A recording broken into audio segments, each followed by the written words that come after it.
Vietnam nafsu juara AFF, Indonesia dan Thailand kompak bawa anak muda. Kata itu layak kita sematkan untuk ketiga negara ini dalam persiapan menuju Piala AFF 2024 tahun ini, guys. Ini kita menarik, kita bahas ya. Indonesia sudah mengumumkan tentang skuad yang akan dibawa menuju Piala AFF. Begitu juga dengan Thailand dan begitu juga dengan Vietnam. Dan hal yang menarik adalah Vietnam hadir di Piala AFF kali ini dengan membawa skuad mewah, dengan membawa skuad utama, dengan ambisi ingin menjuarai Piala AFF tahun ini, dan yang pasti ingin membalaskan dendamnya bersama timnas Indonesia. Kita ketahui timnas Vietnam berulang kali dikalahkan oleh Indonesia di berbagai macam level. Pertama di Piala Asia dikalahkan, kan, di level grup. Kemudian juga di kualifikasi Piala Dunia juga dikalahkan sama Indonesia. Bahkan di timnas kelompok umur juga dibantai sama timnas Indonesia. Ini pasti menyulut daripada motivasi anak-anak Vietnam ingin membalaskan dendam mereka, guys. Ingin mengobati perasaan mereka yang tersakiti dengan cara mengalahkan lawan-lawannya termasuk Indonesia, guys. Yang selalu menjadi momok, yang selalu menjadi batu sandungan Vietnam dalam meraih prestasi, guys. Maka dari itu Vietnam juga bukan tanggung-tanggung, langsung menurunkan skuad utama. Bahkan mereka sampai TC ke Korea Selatan, guys. Mereka itu sampai persiapan itu ke Korea dan ingin latihan serta juga dengan uji coba dengan klub-klub Korea, guys. Ini menandakan bahwasanya Vietnam betul-betul serius menghadapi Piala AFF tahun ini. Ini menandakan bahwasanya Vietnam betul-betul ingin menjadi juara dan ingin membalaskan dendamnya atas timnas Indonesia, guys. Wah, wah, wah, wah. Thailand, Indonesia bakalan menjadi batu sandungan juga nih untuk Vietnam. Tetapi Indonesia dan Thailand juga tidak akan mau kalah, guys. Meski Indonesia menurunkan pemain-pemain muda, meskipun Thailand juga menurunkan pemain-pemain muda, tapi yakinlah Indonesia dan Thailand pasti memiliki kualitas yang tidak jauh beda dengan senior-seniornya, guys. Ini mungkin bisa menjadi ajang untuk memberikan kesempatan berkembang kepada pemain-pemain muda kita, guys. Terkhususnya kita, timnas Indonesia. Kita tahu kalau untuk senior kita sudah terlalu superior, guys, kalau di level Asia Tenggara.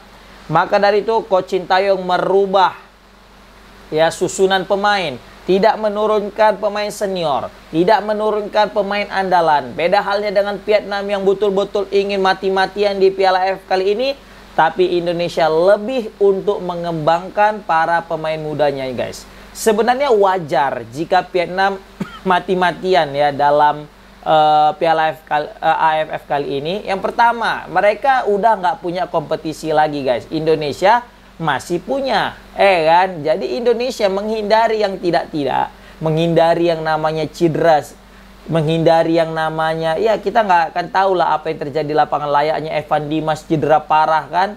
Nauzubillah min zalik. Nah, ini akan berpengaruh kepada persiapan timnas menghadapi Australia dan Bahrain di kualifikasi Piala Dunia round 3. Maka dari itu wajar dan logis saja kalau misalnya Coach Sintayong lebih memilih pemain-pemain muda yang turun pada pertandingan kali ini, meskipun dicampur dengan pemain-pemain muda tetapi yang sudah bermain di level senior. Layaknya Rafael Strijk, Ivar Jenner, Justin Hubner, baru juga Pratama Arhan, Asnawi Mangkualam, ya, dan beberapa pemain lainnya. Ini memang pemain senior tetapi masih muda. Hanya Asnawi saja mungkin sudah tua di umur 25 tahun. Meskipun itu sebenarnya masih muda, ya. Berbeda halnya dengan Vietnam. Mereka nggak punya kompetisi lagi, guys. Jadi inilah satu-satunya ajang yang memang betul-betul mereka seriusi. Dan ini momentum yang terbaik bagi Vietnam untuk bisa membalaskan dendam kepada Indonesia, guys. Berhubung Indonesia dan Vietnam satu grup. Nah, jadi pasti akan dilampiaskanlah segala hasrat mereka dalam membantai Indonesia. Tapi ini King Indo, guys. King Indo ya, Vietnam ya. Jadi meskipun kita menurunkan pemain muda, tapi kita pasti nggak akan mau kalah. Nah, ini juga kita beralih ke Thailand. Thailand juga gitu, guys. Thailand menurunkan pemain-pemain muda, ya dikombinasi dengan beberapa pemain senior, tetapi mereka dengan sangat lantang tidak akan memakai pemain-pemain kunci mereka, guys. Siapa lagi kalau bukan Canatip? Kita udah tahu lah Canatip Songkrasin ini merupakan jantung daripada permainan Thailand. Kali ini tidak dipanggil karena sudah menginjak usia 30 bersama dengan Teraton juga, guys. Kita udah tahu lah Canatip dan Teraton ini kan dua pemain yang sudah berkarir di Liga Jepang, guys. Bersama juga dengan Terasil Dangda juga nggak dimasukkan di dalam skuad AFF tahun ini. Padahal Terasil Dangda punya apa yang kita bilang ya, pencapaian yang luar biasa di Piala AFF. Kalau nggak salah dia menjadi top skor sepanjang masa Piala AFF, guys, Terasil Dangda. Apalagi ke gawang Indonesia, kayaknya paling sering yang membobol gawang Indonesia ya Terasil lah kayaknya, ya kan. Tetapi ini juga katanya aku dapat kabar, mereka Elias Dolah ini juga nggak bisa dipakai, guys, karena katanya nggak diizinkan sama klubnya, yaitu Bali United. Nah ini juga kita nggak tahu apakah berita ini benar atau tidak. Jika memang beritanya Elias Dolah ini tidak bisa dipanggil karena tidak diizinkan sama klub, bagaimana dengan nasib Asnawi dengan Ronaldo Kuateh yang mereka bermain di Liga Thailand? Asnawi bersama dengan Ford FC dan Ronaldo ini bersama dengan Muang Thong United. Nah ini kan jadi polemik juga ini. Seumpama Bali United nggak ngasih ini si Elias Dolah main ke Thailand, nah aku takutnya juga Asnawi dengan Ronaldo juga nggak akan dikasih. Tapi sebaliknya, jika mungkin Bali United ngasih, mungkin besar kemungkinan Asnawi dan Ronaldo bisa gabung dengan timnas Indonesia di Piala AFF, guys. Tapi apapun masih bisa terjadi, keputusan belum bisa kita nilai sekarang karena ya kita akan lihat nantilah, biar waktu yang akan menjawabnya gitu, guys. Tapi yang jelas Indonesia dan Thailand kompak ya untuk memakai pemain-pemain muda di pertandingan Piala AFF kali ini, beda dengan Vietnam. Nah, untuk Malaysia ya pasti ada yang nanya, Bang, kenapa cerita tentang Vietnam, Thailand, dan Indonesia aja? Malaysia nggak abang perhitungkan? Aku tetap perhitungkan, guys. Ya, aku tetap perhitungkan, tapi ya kita tahulah, sejauh ini yang selalu merepotkan Indonesia itu adalah Vietnam dan juga Thailand.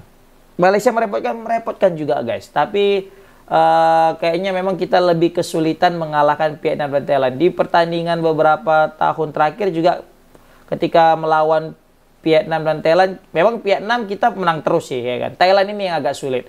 Malaysia pertandingan terakhir kita menang 4-1 di Piala AFF tahun 2020 ya kalau nggak salah. Iya 2020 nggak salah ya. Seperti itu, guys. Nah ini menarik untuk kita lihat bagaimana persiapan timnas Indonesia menjelang Piala AFF. Ini ada nih mantan pelatih Thailand juga, ini mengejutkan. Dia bilang statement gini, Alexander Paul King. Aku kayaknya menjagokan Vietnam yang akan menjadi juara. Ya, kita juga pasti mikir kalau dari skuad ya aturannya Vietnam yang juara ya kan. Karena Indonesia dan Thailand punya pemain, cuma bawa pemain muda. Tapi ingat ya, biasanya yang pemain-pemain muda ini lebih gacor dan lebih semangat dan lebih ingin menunjukkan jati diri mereka dan lebih berapi-api sehingga mereka ingin menunjukkan this is the young generation. Bahwasanya ini generasi anak muda tapi nggak kalah dengan generasi anak-anak, bukan anak tua ya, maksudnya pemain-pemain senior, guys. Oke, komen di kolom komentar gimana pendapat kalian tentang nafsu Vietnam ingin menjuarai Piala AFF dan Indonesia dan Thailand kompak bawa pemain muda. Assalamualaikum warahmatullahi wabarakatuh.